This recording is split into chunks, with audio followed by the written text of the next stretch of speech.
주일 3부 오후에도 함께 하신 여러분들 환영하고 축복합니다.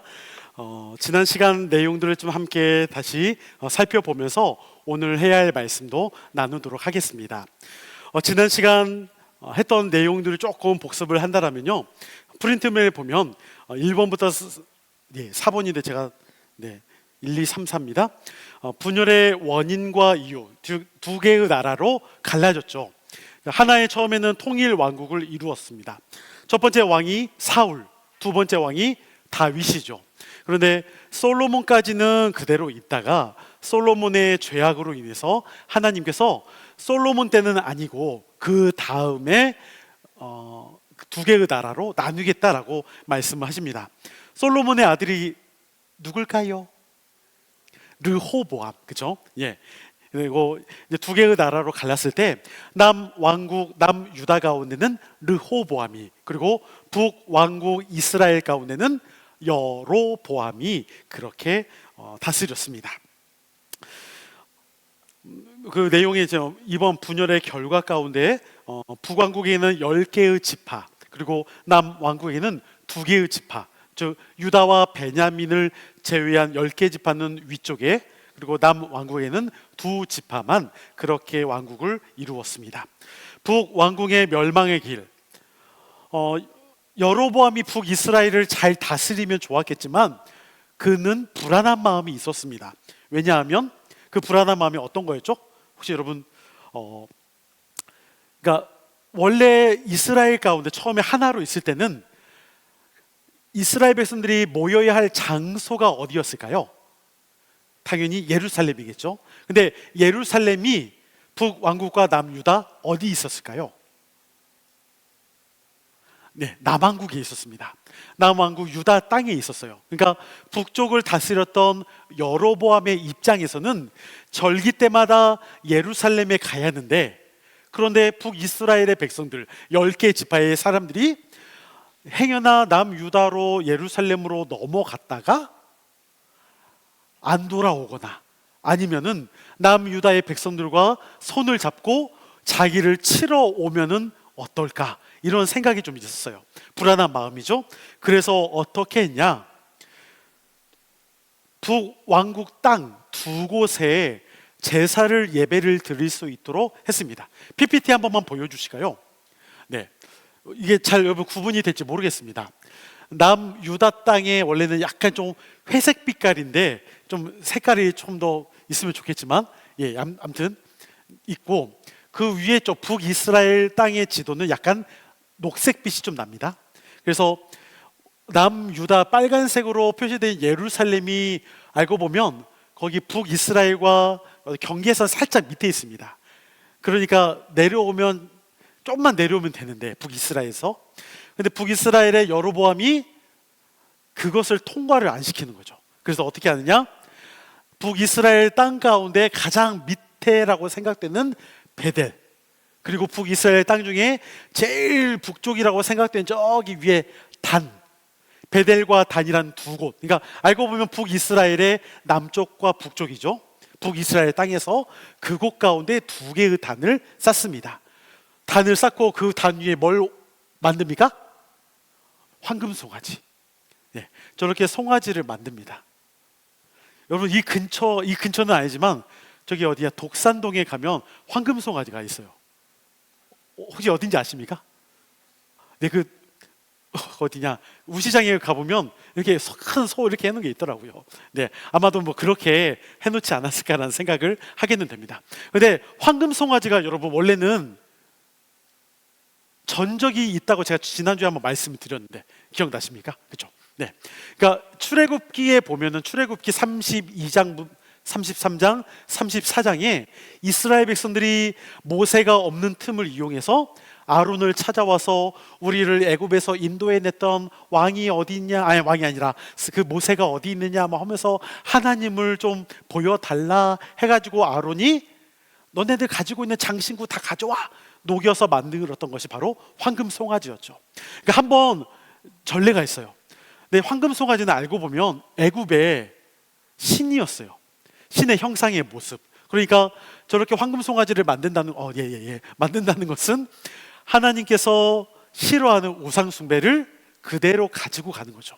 그러니까 하나님이 이것을 싫어하겠죠. 그래서 이곳 두 곳 가운데 단을 만들어 놓고 여로보암이 말하는 거예요. 예루살렘까지 갈 필요 없어. 남유다로 내려갈 필요 없어. 어디서? 베델과 단 두 곳에서 너희가 가고 싶은 곳에 가면 돼. 그렇게 그냥 허가를 했죠. 하나님이 기뻐하시지 않습니다. 그리고 또 하나 잘못이 뭐냐? 절차를 무시하고 아무나 제사장으로, 자신이 제사장으로 사람을 세웁니다. 근데 여러분, 제사장으로 세울 수 있는 사람은 어느 지파 사람입니까? 레위 지파. 그리고 레위 지파 안에서도 누구? 아론의 자손들만 제사장이 될 수 있습니다. 그러니까 이러한 절차를 다 무시하고 하나님의 명령을 무시하고 그냥 넘어갔던 거죠. 네 번째, 남왕국의 멸망의 길. 남왕국은 율법과 규례를 따르지 않고 하나님의 말씀에 순종하지 않아서 결국 멸망의 길로 가게 됩니다. 이러한 내용들을 좀 지난주에 복습을 했습니다. 그리고 여러분, 자료 첫 번째라고 써 있는 표는 뭐냐면 북이스라엘과 남유다가 이렇게 나눠진다라는 것을, 아마 근데 원래는 칼라로 뽑았으면 저렇게 색깔이 분명하게 있는데 아마 여러분들이 가지고 있는 프린트물은 흑백으로 하다 보니까 아마 이런 색깔 구분이 좀 없을 것 같아요. 솔로몬 이후에 이제 두 개의 나라로 갈라지게 되죠. 르호보암은 남유다, 여로보암은 북이스라엘. 그래서 빨간색으로 된 부분이 북이스라엘의 어떤 그런 내용들을 좀 이야기를 하고, 아래쪽 파란색 부분이 남유다의 내용입니다. 여러분, 북왕국 이스라엘 가운데는 19명의 왕이 등장합니다. 근데 여러분, 프린트물 4쪽에 보시면 제가 쭉 이렇게 쭉 있는 것을 제가 가져다가 넣어놨습니다. 4쪽에 보면, 4쪽의 프린트물 위에서부터 아래로 왼쪽은 남유다, 오른쪽은 북이스라엘의 왕을 쭉 열거를 해놨어요. 보입니까 여러분? 네네네. 그렇게 쭉 되어 있는데, 북이스라엘의 왕을 여러분 이렇게 세어보면, 알고 보면 20명이에요. 제가 19명이라고 했는데, 근데 여기 보면 위에서부터 하나, 둘, 셋, 넷, 다섯 번째에 디브니라고 있어요. 디브니라고 있는데, 이 사람은 실제로는 왕은 아니었어요. 그러니까 뭐냐면 시므리가 네 번째 왕이었던 북이스라엘의 시므리가 일주일밖에 통치를 못하고 죽는데, 시므리 다음에 이제 두 사람이 서로 이제 갈라져요. 뭐냐면 오므리하고 디브니하고. 근데 사람들이 오므리 쪽을 좀 더 지지하게 됩니다. 그래서 그냥 오므리 쪽으로 이렇게 연결이 되는 거고, 디브니는 알고 보면 왕으로 뭔가 됐다는 그런 느낌은 없어요. 그냥 후보 중에 한 사람, 그냥 이렇게만 생각을 하시면 될 것 같습니다. 그리고 남유다의 왕은 20명의 왕이 쭉 열거되고 있고요. 네, 다시 여러분 1쪽으로 넘어오게 되시면 1쪽의 맨 아래에 보면 북왕국 19명의 왕, 호세아 왕 때 북이스라엘이 멸망당합니다. 그러니까 우리가 호세아 하면, 여러분 호세아는 선지자로만 생각할 때가 많이 있죠. 그런데 실제로 북이스라엘의 마지막 왕이 호세아 왕이고요. 선지자 호세아와는 다른 사람입니다. 다른 인물입니다. 호세아 왕 때 어느 나라에 의해 멸망을 당할까요? 아수르에 의해 멸망을 당합니다. 여러분, 표에 보시면, 표에 그 위에 표 자료 1번에 북이스라엘 멸망 하고서 아시리아에게 멸망이라고 되어 있는 부분이 있습니다. 그리고 북이스라엘이 먼저 멸망을 당하고 조금 이후에, 그리고 난 다음에 남유다도 결국 멸망을 당합니다. 어느 나라한테 멸망당할까요? 바벨론에 의해 멸망을 당합니다. 시드기야 왕 때 멸망을 당하는 내용이 있습니다. 자, 여기까지 여러분 하시고 이쪽으로 넘어가겠습니다. 자, 북왕국에서는 이제 좀 더 이제 중요하게 볼 것이 오므리 왕조를 좀 이렇게 보겠습니다.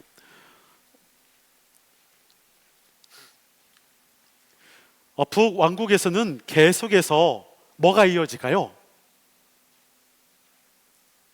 반란이 일어납니다. 뭐 쿠데타라고도 이야기할 수 있는데 반란이 있습니다. 그러니까 감사하게도 다윗의 족보는 남유다로 넘어가죠. 남왕국으로 갑니다. 그러니까 남유다는 솔로몬 그리고 르호보암 그렇게 쭉쭉 열거됐는데 다윗의 왕권은 위태할 때도 있을 때도 있었지만 그래도 명맥이 끊이지 않고 다윗의 피가 쭉 갑니다. 그런데 북이스라엘은 이미 처음부터 다윗의 자손이 아니죠. 여로보암의 이제 글로 넘어가니까. 그런데 그렇게 하면서도 계속해서 바뀝니다. 한 8차례 정도 왕조가 바뀌어요. 여러분, 왕조가 바뀐다는 것은 알고 보면 쿠데타는 뭐든 반란을 통해서 계속적인 이게 칼부림이 있게 되는 거죠.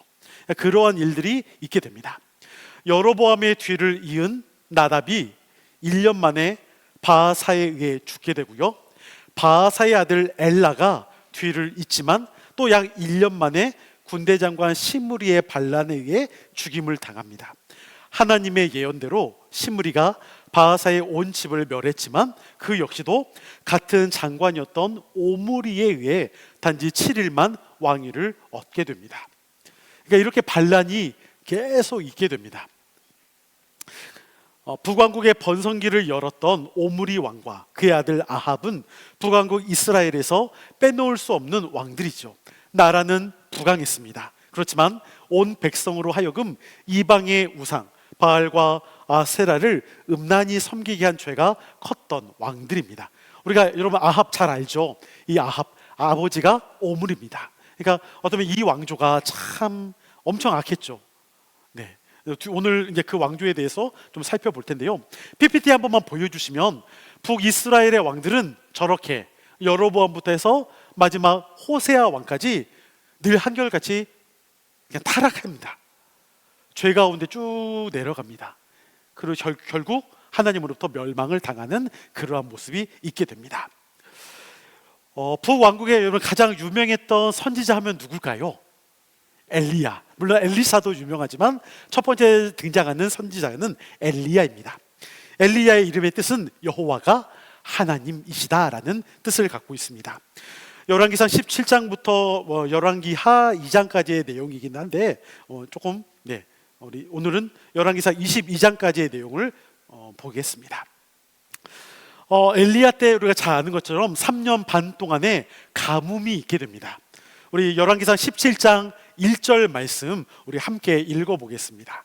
17장 1절 함께 있습니다. 시작. 길르앗에 우거하는 자 중에 디셉 사람 엘리야가 아합에게 말하되 내가 섬기는 이스라엘의 하나님 여호와께서 살아계심을 두고 맹세하노니 내 말이 없으면 수년 동안 비도 이슬도 있지 아니하리라 하니라. 아멘. 하나님께서 엘리야를 부르셨고 말씀하셨던 것이 무엇이냐면 수년 동안 3년 반이라는 시간 동안 하나님이 비도 이슬도 내리지 않겠다라고 말씀하십니다.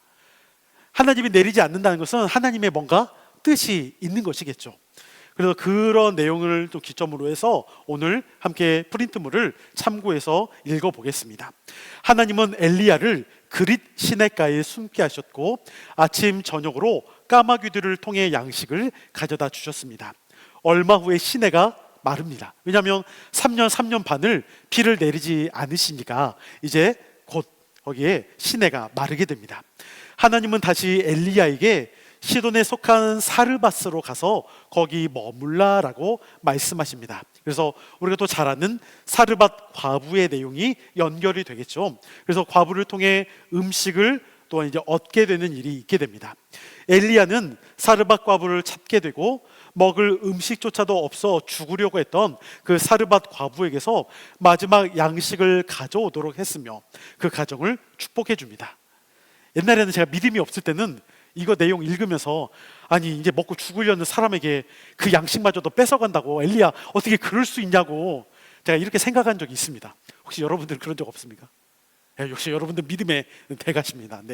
아무튼 저는 좀 그런 적이 있어가지고 참 이거 너무한다 막 이렇게 생각한 적이 있었습니다. 하여튼 엘리야는 그렇게 이제 축복해주기 위해서 그런 일을 하게 되죠. 하나님께서는 비를 내리시는 날까지 통의 가루가 떨어지지 않고 병의 기름이 마르지 않으리라 말씀하셨습니다. 그 여인이 엘리야의 말에 순종하자 어떻게 보면 자포자기한 마음으로 줄 수도 있었는데요. 순종하자 하나님의 약속대로 곡식가루와 기름이 떨어지지 않았던 은혜를 체험하게 됩니다. 하나님께도 그렇게 그 과부, 사르밧 과부에게 은혜를 허락하신, 근데 이것이 의미가 있죠. 즉 뭐냐, 3년 반 동안 비를 내리지 않겠다라는 하나님의 뜻이 이곳 가운데도 함께 있게 되는 거예요. 하나님께서 멈췄지만 그 멈춘 가운데서 다시 양식을 주신다라는 그런 의미를 함께 담고 있습니다. 그리고 그 뒤에도 마찬가지로 읽어보겠습니다. 그 후에 과부의 아들이 병들어 죽었을 때에도 하나님은 엘리야를 통해 그 아들을 살려주십니다. 그 과부는 엘리야가 하나님의 사람이시오, 당신의 입에 있는 여호와의 말씀이 진실한 줄 아노라라고 고백하게 됩니다. PPT 한 번만 보여주실까요? 우리 17장 24절 말씀 함께 읽습니다. 시작. 여인이 엘리야에게 이르되 내가 이제야 당신은 하나님의 사람이시오, 당신의 입에 있는 여호와의 말씀이 진실한 줄 아노라 하니라. 아멘. 그러니까 아들이 병들어 죽었던 그때에도 하나님은 엘리야를 통해 살려주십니다. 그러니까 여기에는 다 의미가 있는 거예요. 뭐냐, 3년 반이라는 시간 동안에 모든 것이 다 끊겼고 가뭄이 있고 죽을 수밖에 없었던 그러한 생명이 없던 그때에도 하나님은 생명을 건져주시는 일을 하신다라는 것, 하나님이 그렇게 앞으로도 또한 그렇게 역사하실 것을 말씀하시는 그러한 일들을 미리 보여주고 예고하는 장면이라 할 수가 있습니다. 두 번째는 갈멜산이라고 했네요. 죄송합니다. 갈멜산에서의 대결입니다. 열왕기상 18장의 내용입니다. 3년 반 동안이나 비와 이슬이 내리지 않자 아합 왕은 신하들과 함께 직접 가축에게 먹일 풀을 찾기 위해 궁을 나섰습니다. 엘리야는 하나님의 명령으로 아합에게 나아갑니다. 그리고 갈멜산에서 북이스라엘의 장로들, 백성의 대표들이 모인 가운데 바알과 아세라를 섬기는 이들과 대결을 펼칩니다. 우리 PPT 한 번만 이것도 보여주실까요? 열왕기상 18장 17절부터 19절의 내용인데요, 함께 읽어봅니다. 시작. 엘리야를 볼 때에 아합이 그에게 이르되 이스라엘을 괴롭게 하는 자야 너냐? 그가 대답하되 내가 이스라엘을 괴롭게 한 것이 아니라 당신과 당신의 아버지의 집이 괴롭게 하였으니 이는 여호와의 명령을 버렸고 당신이 바알들을 따랐습니다.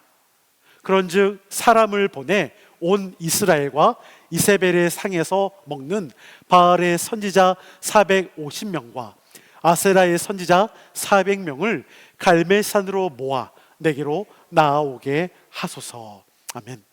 우리가 생각할 때는 여러분 참 이게 아주 뭐랄까 스무스하게 대화를 하는 것 같잖아요. 근데 실제로는 아마 그러지는 않았을 것 같아요. 감정이 익숙해져요. 네가 어떻게 지금 우리를 괴롭게 하는 자냐 막 이야기하면서 또 엘리야는 내가 그런 거 아니다, 너가 하나님의 말씀을 불순종했기 때문에 그런 거야 하면서 뭔가 좀 이렇게 그런 내용들이 있지 않았을까 싶습니다. 결국 중요한 것은 바알의 선지자들, 아세라 선지자들과 엘리야의 대결이 있습니다. 근데 여기서 우리가 흔히 생각하는 것 중에 하나가 뭐냐면 바알과 아세라 선지자들이라고 이야기했던 그 두 부류의 사람들이 아예 이쪽이라 생각하잖아요. 그러니까 바알을 따르고 아세라를 따르고. 근데 이스라엘의 선지자들은 바알과 아세라를 완전히 따른 것도 아니에요. 그러니까 뭔 말이냐면 완전히 하나님을 따른 것도 아니고요, 약간 어설프게 따랐어요. 즉 양발을 둘 다 걸치고 있었어요. 그러니까 실제로는 이 바알과 아세라를 섬긴다라고 하는 이 선지자들조차도 원래는 하나님의 사람들이라고 불려졌던 이들입니다. 그런데 이들 가운데 엘리야는 하나님만 섬기니까 하나님의 선지자로 불려지는 거고, 이 바알과 아세라를 섬기는 850명은 여전히 하나님을 섬긴다 말하면서도 상황에 따라 바알과 아세라도 섬깁니다. 그러니까 이것이 알고 보면 때로는 우리의 신앙의 모습이에요.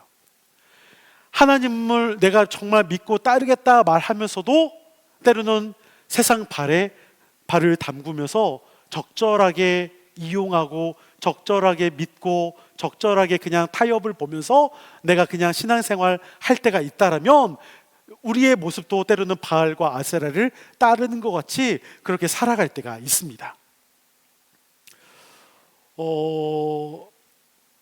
여러분 특히나 이게 뭐랄까 농촌 사회에서 옛날에는 훨씬 더 많았어요.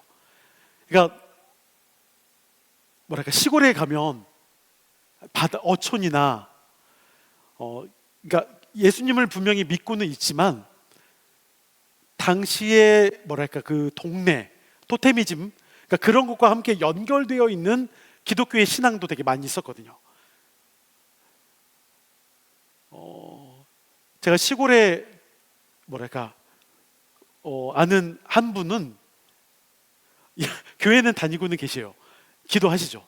근데 꼭 그 기도할 때마다 어디서 기도하시냐면 장독대 가서 기도하세요. 그리고 또 앞에 뭘 놓냐면 그 물 이렇게 이렇게 놓으세요. 꼭 거기서 기도하세요. 그러니까 예배 생활을 다 잘하세요. 새벽 예배 때도 오셔서 기도도 하시는데 집에 가서 꼭 기도할 때는 방 안에서 기도하시는 게 아니라 장독대 가셔서 기도하세요. 왜 그럴까요? 이게 아마 그 당시 이제 오래전부터 믿기 이전부터 그렇게 살아오셨던 전통의 토테미즘과 함께 그냥 그런 신앙 가운데 있었던 모습이 여전히 남아있죠. 제가 잘은 모르겠지만 우리 최우수 전사님 제주도에서는 아마 좀 이렇게 이런 부분이 좀 더 강하지 않았을까라는 생각을 하게 됩니다. 뱃사람들이 나가게 될 때 배에다가 뭘 이렇게 달고 묶고 하는 경우도 있잖아요. 그것도 알고 보면 뭔가를 잘 조합을 하고 돌아오기를 바라는 옛날의 그 마음들. 그러니까 이게 무조건 뭐 잘못됐다라기보다는 그런 것들이 이렇게 그냥 적절하게 뭔가 스며들듯이 그렇게 살아오는 모습들이 어르신들 가운데는 많이 있을 때가 있는 거죠.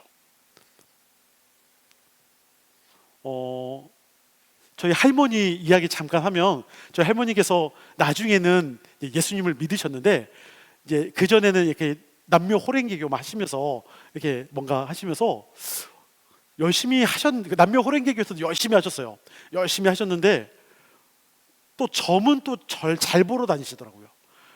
그래서 이렇게 부적 같은 것도 이렇게 뭔가를 이렇게 해서 베개 밑에다가 이렇게 슬며시 넣어주실 때도 있었어요. 물론 처음에 이제 기독교 예수님 믿고 할 때도 이제 거기 뭐 이제 종교 어디 큰 사원에 가서 뭔가를 써 오셔서 이렇게 이제 그러니까 주중에는 남녀 호랭개교 사원을 가시고 주일에는 교회 가시고 이렇게 하셨거든요. 양발을 이렇게 하셨다가 나중에 가서 이제 점차 이제 교회로 이제 아예 이제 이렇게 하셨죠. 그러니까 뭔가 그러한 모습들이 있으셨던 모습들을 통해서 아하, 점차 이렇게 자연스럽게 오는 듯한 모습이지만 그 안에서도 신앙의 변화들이 있었구나라는 것들을 보게 됩니다. 근데 오늘 갈멜산에서 대결하는 바알과 아세라 선지자들도 그런 모습이었어요. 한쪽에는 하나님을 믿는다라고 하면서도 다른 한쪽에서는 바알과 아세라가 풍토의 신, 풍요의 신이잖아요. 그러니까 지금 여러분 3년 반 동안 비가 내리지 않아요. 그러면 농작물이 다 어떻게 됩니까? 자랄 수가 없잖아요. 그러니까 이 선지자들이 뭘 찾냐면 당시의 가나안 문화 가운데 바알과 아세라가 풍요의 신, 풍토의 신이니까 거기에 가서 살짝 기대는 거죠. 여러분 손은 들지 마세요. 혹시 여러분들 교회 생활 이제 하면서 처음에 좀 하면서 내가 그래도 한번 전 보러 간 적이 있다. 마음으로 어떠세요? 손 들면 또 우리 또 그런 거 있잖아요. 아, 저 사람 손 들었어. 소문이 쉽게 퍼지니까 마음으로만. 없습니까, 여러분? 진짜요? 여러분 진짜 믿음의 대가십니다. 네. 근데 제가 아는 분은 교회 다니시면서도 전 보러 다니시고 막 그러셨어요. 그러다 보니까 뭔가 이제 열심히 신앙생활 한다라고 하면서도 뭔가 불안한 마음. 뭐냐면은 결혼 날짜가 언제가 좋을까? 이제 자녀들 그리고 뭔가 이제 사업을 해야 하는데 뭘 해야 할까 막 이런 걸 물어보러 막 다니시기도 하시고 그런 거죠.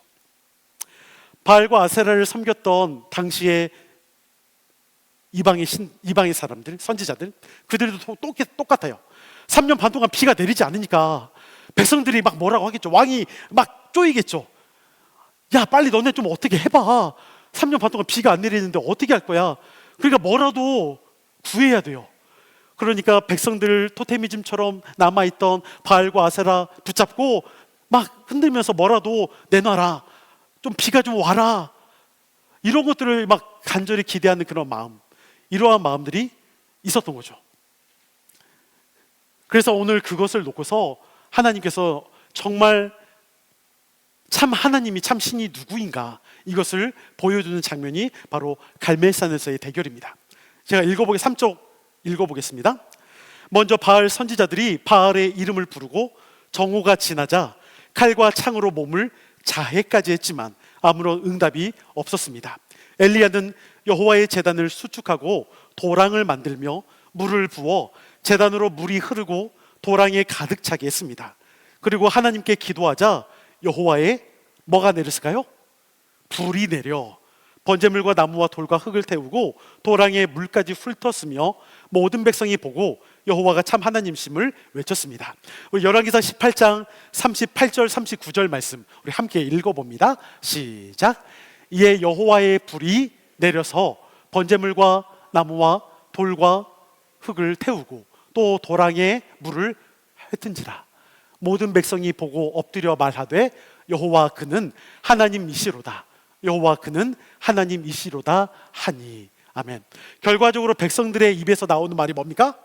여호와는 하나님이시다. 즉 이것을 위해서 대결이 이루어졌던 거예요. 참 하나님이 누구시냐? 바알과 선지자들이 아니라 바알과 아세라가 아니라 여호와 하나님, 그분이 참 하나님이시다라는 것을 보여주는 것입니다.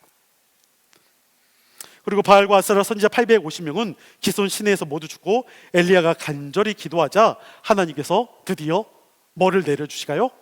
비를 내려주십니다. 네, 우리 잠깐 살짝만 쉴까요? 기지개도 피시고, 네, 몸을 살짝 움직이시고 피곤하시니까.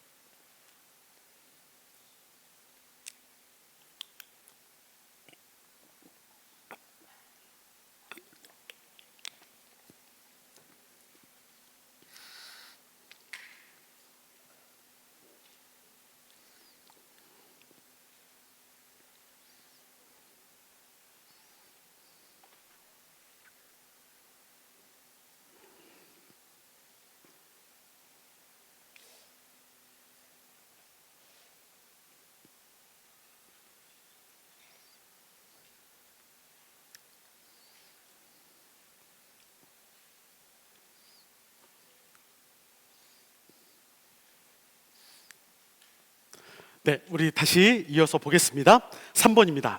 엘리야에게 새 사명을 주시는 하나님. 열왕기상 19장에 보면 엘리야가 갑자기 18장의 내용과 다르게 도망치는 내용이 있습니다. 이세벨이 갈멜산에서의 대결을 알고 엘리야를 죽이려 하자 엘리야는 황급히 광야로 도망치다가 로뎀나무에 앉아 죽기를 구합니다. 하나님은 천사를 보내셔서 엘리야를 위로하셨고 또 음식을 먹게 하시며 40일 동안 밤낮으로 걸어서 호렙산에 가도록 하셨습니다. 호렙산은 신의 산이라고도 불려지기도 하고 또 다른 남쪽의 남유다의 가장 아래에 있는 또 산이기도 하다라고 그렇게 두 가지로 이야기할 때도 있습니다. 그리고 엘리야에게 세 가지의 사명을 그곳에서 보여주십니다. 이 세 가지의 사명이 무엇인지 PPT 한 번만 보시면 19장 15절부터 18절까지의 내용입니다. 여호와께서 그에게 이르시되 너는 내 길을 돌이켜 광야를 통하여 다메섹에 가서 이르거든 하사엘에게 기름을 부어 아람의 왕이 되게 하고, 하사엘에게 기름을 부어 아람의 왕이 되도록 하라는 거죠. 16절은 너는 또 님시의 아들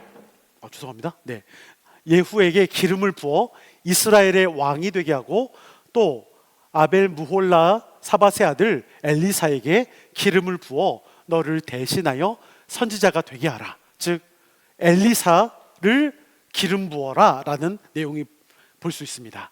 17절 가운데 하사엘의 칼을 피하는 자를 예후가 죽일 것이요 예후의 칼을 피하는 자를 엘리사가 죽이리라. 그러나 내가 이스라엘 가운데에 7천 명을 남기리니 다 바알에게 무릎을 꿇지 아니하고 다 바알에게 입맞추지 아니한 자니라. 아멘. 네, 여러분 여기서 세 가지의 사명 무엇일까요? 첫 번째는 아람의 군대장과 하사엘에게 기름을 부어 아람의 뭐가 되게 하는 것? 왕이 되게 하는 것. 네. 두 번째는 오므리 왕조가 하나님의 심판을 받고 반역을 통해 어떤 왕조일까요?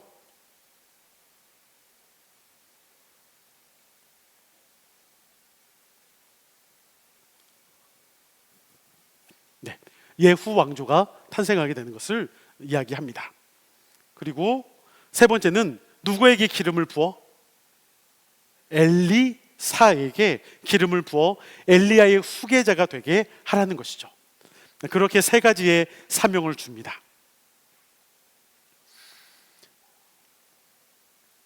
물론 이제 여기에 보면은 뭐 바알에게 무릎 꿇지 않는 사람들, 뭐 그런 사람들도 보여주고 하는 이제 그런 내용도 있기는 있습니다. 네. 근데 이게 그것은 그냥 보여주는 것뿐이지 실제로 그 사역을 감당하도록 했던 것은 아닙니다. 그러니까 하나님이 오히려 열왕기상 19장에서는 엘리야에게 뭔가 새로운 사명을 통해서 엘리야가 하나님의 선지자로 다시 일어설 수 있도록 합니다. 근데 저는 이것이 참 중요한 것 같습니다. 왜냐하면 우리도 쉽게 탈진될 때가 있어요. 늘 여러분 우리라고 성령 충만합니까? 네, 우리도 지칠 때가 있잖아요. 어떻게 보면 로뎀나무 가운데 우리도 그냥 편히 좀 쉬고 싶을 때가 있고 좀 내려놓고 싶을 때도 있고 그럴 때가 분명히 있습니다. 그럴 때마다 하나님께서 우리를 안식을 주시고 쉼을 주시고 때로는 내려놓는 일도 있고 아니면 다시 새로운 사명을 주실 때도 있습니다. 아니면 뭔가 내가 하나의 일을 끝내고 난 다음에 이제 뭘 해야 할지 싶을 때 다른 새로운 것을 주실 때도 있습니다. 그렇게 새 사명을 주시는 하나님의 은혜를 볼 수가 있고 결국 엘리야를 통해서 엘리사가 또한 쓰임을 받게 되는 일이 있게 됩니다. 네 번째, 나봇의 포도원 사건과 아합 왕의 죽음입니다. 열왕기상 21장과 22장 내용을 보면 아합과 이세벨의 참 잔혹한 모습을 볼 수가 있습니다. 아합은 왕궁에서 가까운 이스루엘에 있는 나봇의 포도원을 사서 자기의 정원을 만들려고 했습니다. 그래서 나봇에게 제안했지만 나봇은 조상의 유산을 왕에게 주는 것은 하나님께서 금하신 일이기 때문에 줄 수 없다라고 말합니다. 그러자 이세벨이 나서서 나봇이 사는 동네의 장로와 귀족들에게 나봇을 모함하여 돌로 쳐 죽이라는 명령을 내립니다. 참 여러분 이세벨이 왕비잖아요. 참 이게 남자는 여자를 잘 만나야 한다고 합니다. 네, 저는 참 감사한 것 같습니다. 여러분 집에 가서 칭찬해줘요. 네, 아무튼 네.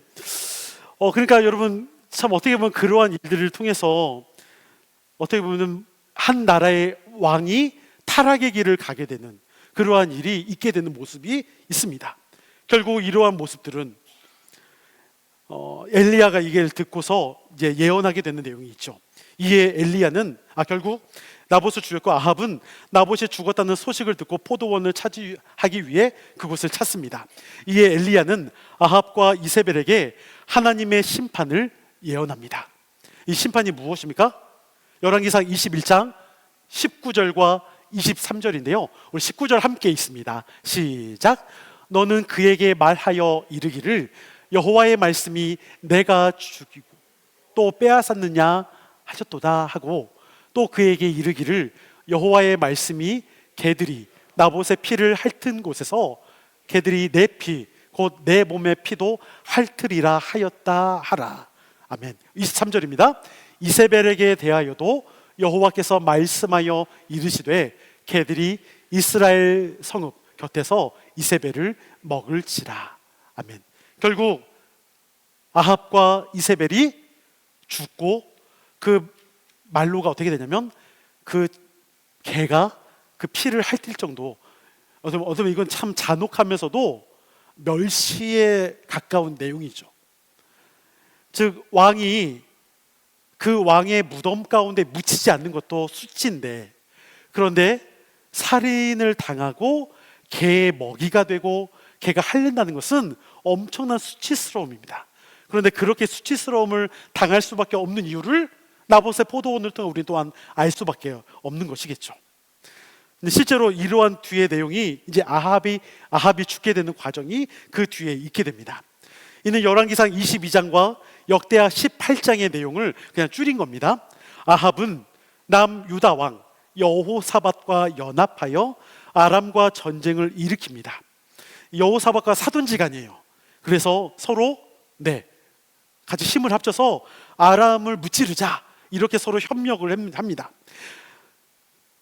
근데 이것에 대해서 선지자가 다른 선지자들은 뭐 그냥 바알과 아세라를 섬기는 선지자들이든 거짓 선지자들은 그냥 가라 싸워 이길 수 있어 이렇게 이야기를 했는데, 그런데 한 선지자만 가지 마라, 가면 죽는다 이렇게 예언을 합니다.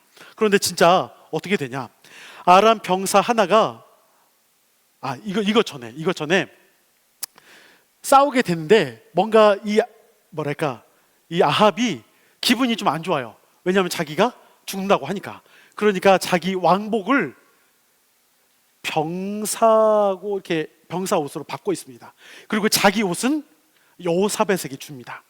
그러니까 자기 옷을 이렇게 병사로 입는 것은 예언했던 것이 자기에게 있지 않겠다라고 생각해서 옷을 벗은 거였거든요.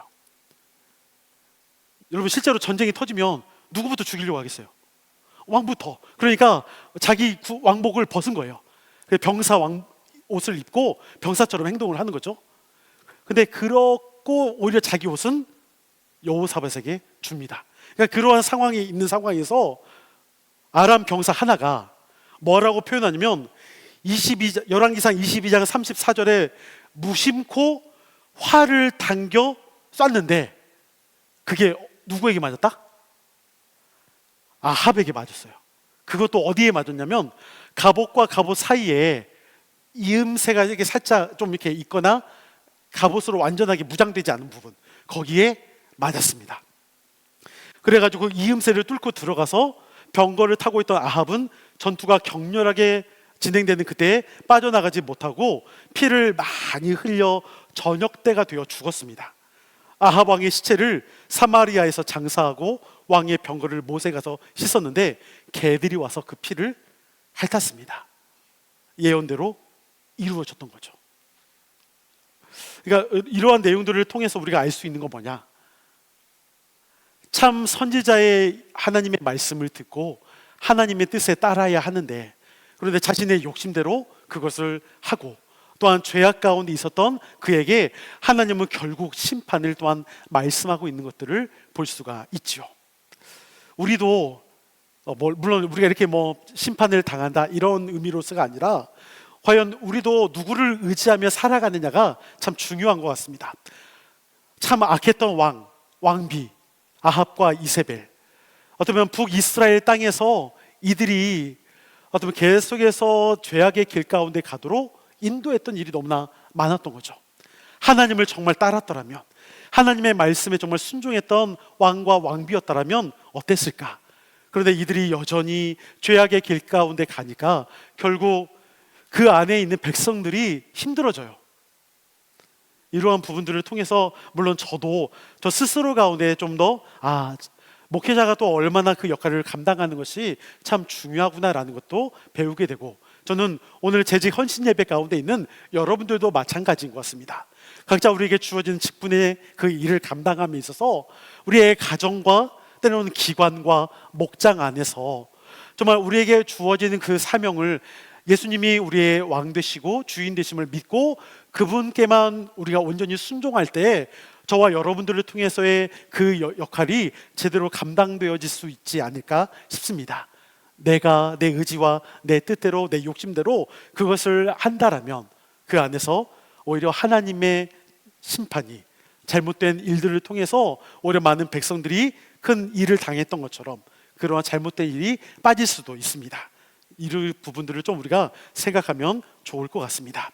그리고 사쪽에 보면 여러분 쭉 북이스라엘과 남유다의 왕들과 선지자들을 좀 이렇게 이야기를 써놨습니다.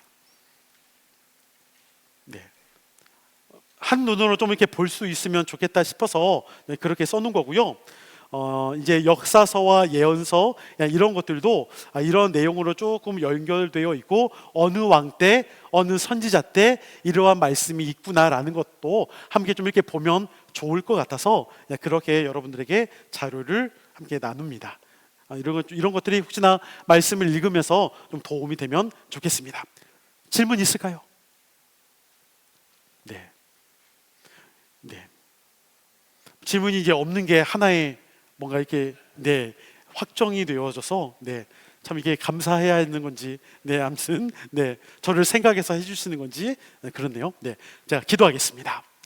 거룩하신 아버지 하나님, 오늘 북이스라엘 또 왕조를 함께 보면서 믿음의 선지자였던 엘리야, 그리고 악한 왕이었던 여로보암과 또한 계속해서 이루어지는 반란의 모습들, 그리고 아합과 이세벨의 모습을 보면서 정말 하나님 앞에 온전히 서 있어야 할 그 사람들의 모습이 어떠한 모습이어야 하는지를 보게 됩니다.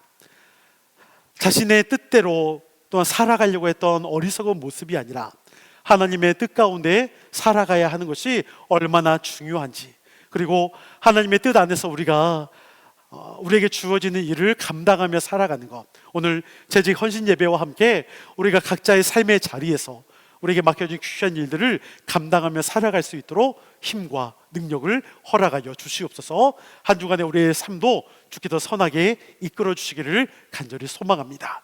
이제는 우리 주 예수 그리스도의 은혜와 아버지 하나님의 무한하신 사랑하심과 성령님의 감화 감동 역사교통 충만하심이 오직 하나님의 우리의 왕 되시며 예수 그리스도를 나의 주인으로 삼고 따르기를 소망하는 하나님의 백성들, 하나님의 사람들 가운데, 또 우리의 가정과 직장과 학업과 또 우리의 모든 삶의 여정 가운데, 앞날 가운데 영원토록 함께 하시기를 간절히 축원하옵나이다. 아멘.